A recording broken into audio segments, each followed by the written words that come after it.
London में वेही मुल्क जा अहम फैसला कया पिया वञनि। असांजी सिक्योरिटी जे सभ खां अहम उहिदे आर्मी चीफ जी मुक़ररीअ जो फैसलो बि लंडन में थी रहियो आहे। पीटीआई चेयरमैन इमरान खान जो लॉन्ग मार्च खे वीडियो लिंक ज़रिए ख़िताब। इमरान खान चयो त जेसीं ताईं मुल्क में अदल ऐं इंसाफ़ न हूंदो तेसीं ताईं मुआशिरो तरक़ी न करे सघंदो।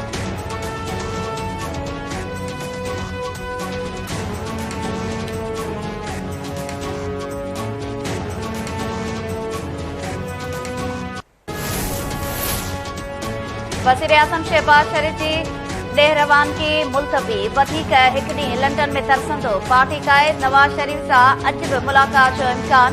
ज़रियनि मूजिबि वज़ीर आज़म शहबाज शरीफ खे बुख़ार सबबि ख़ानदान ॾेह वापसीअ खां रोकियो।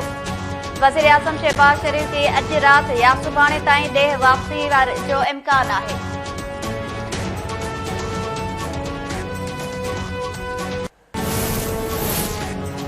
इमरान खान जो तमाशो बंदि करण जो वक़्तु अची वियो आहे। हाणे इमरान खान जो को बि तमाशो न हलंदो। वफ़ाक़ी वज़ीर मरियम औरंगज़ेब चयो आहे त इमरान खान 4 सालनि ताईं रुगो तमाशो ई कयो आहे।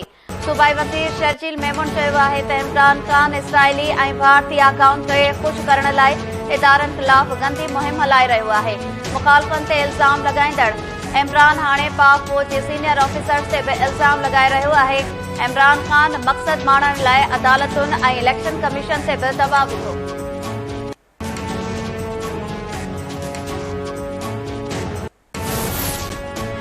इलेक्शन ट्रिब्यूनल हैदराबाद पारां डॉक्टर फहमीदा मिर्ज़ा ख़िलाफ़ पीपी उम्मीदवार रसूल बख्श जांडू जी दरख़्वास्त रद्द करे छॾी। ट्रिब्यूनल नामज़दगी फार्म्स में असासा लिकाइण वारे इल्ज़ाम जे केस जो महफ़ूज़ फ़ैसिलो ॿुधायो।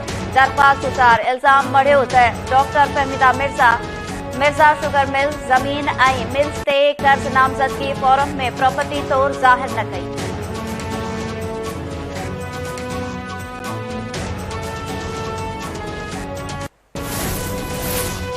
नासिम चुकियो क़तल केस जे जवाबदारनि जाम अवैध समेत 6 ॼणनि मलीर जे मॉडल कोर्ट में 3,58,955 रुपयनि जी खून बहा जी रक़म जमा कराए छॾी। नाज़िर मक़तूल जे कानूनी वारसनि खे दयत वारी रक़म ॾियण बाबति रिपोर्ट पेश करे छॾी। अदालत पारां ॿुधणी मुलतवी।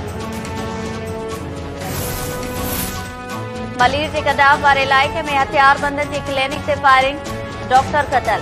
मक़तूल डॉक्टर हारून आफ़रीदो जो लाश अस्पताल मुंतक़िल। जवाबदार डॉक्टर खे क़तल करण बाद फरार। पुलिस जो चवणु आहे त वाक़ियो ज़ाती दुश्मनी जो नतीजो लॻी रहियो आहे। वधीक जांच करे रहिया आहिनि। सिंध में रिस्क अलाउंस जी बहालीअ लाइ पैरामेडिक्स जो एहतजाज। ओपीडीज़ जो बाइकॉट। कराची में बि प्रेस क्लब आॾो धरणो जारी। पैरामेडिक्स जे एहतजाज सबबि सिंध जे सरकारी अस्पतालुनि में ईंदड़ मरीज़ रुली पिया। तीमादार बि सख़्त परेशान। हिकु ॾींहुं अॻु गिरफ़्तार कयल मुलाज़िम कराची जी अदालत जे हुकुम ते आसा।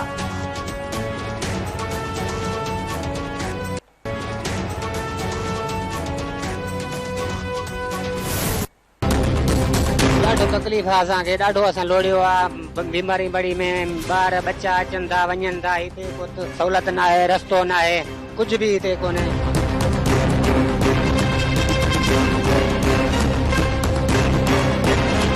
तकलीफ़ 3 महीना थी विया। केॾां अचूं? बीमार माण्हू केॾां क्रॉस करे। हाणे वापारी माण्हू जो ई मां सामान खणो पिया जॾहिं होॾां टाक्सन फ्री अचे डबल किरायो पियो। परेशान वेठा आहियूं। ॾिसी थो रस्ता वॾी ज़ुल्म बोड थियो। वरी असां सां हली था। ॾिसी थो जोही में बोर जे पाणीअ खे रस्तो ॾियण लाइ रोडनि ऐं रस्तनि ते ॾिनल कट बंदि न थिया। रवासी गंदे पाणीअ मां गुज़रण ते मजबूर। बीमारियूं बि बखड़जण लॻियूं।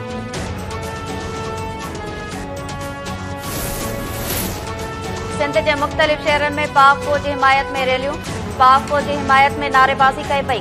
टंडोला यार खैरपुर ऐं कुंडरी में सिविल सोसाइटी पारां पाक फ़ौज जी हिमायत में रैलियूं कढियूं वयूं।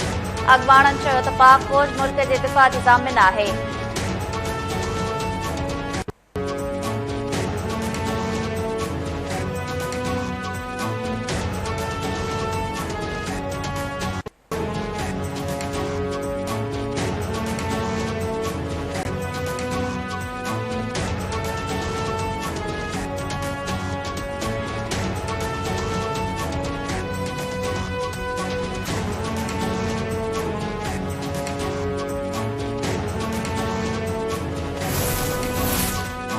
ऐं T20 वर्ल्ड कप जो बादशाह केरु थींदो, फ़ैसिलो सुभाणे थी वेंदो।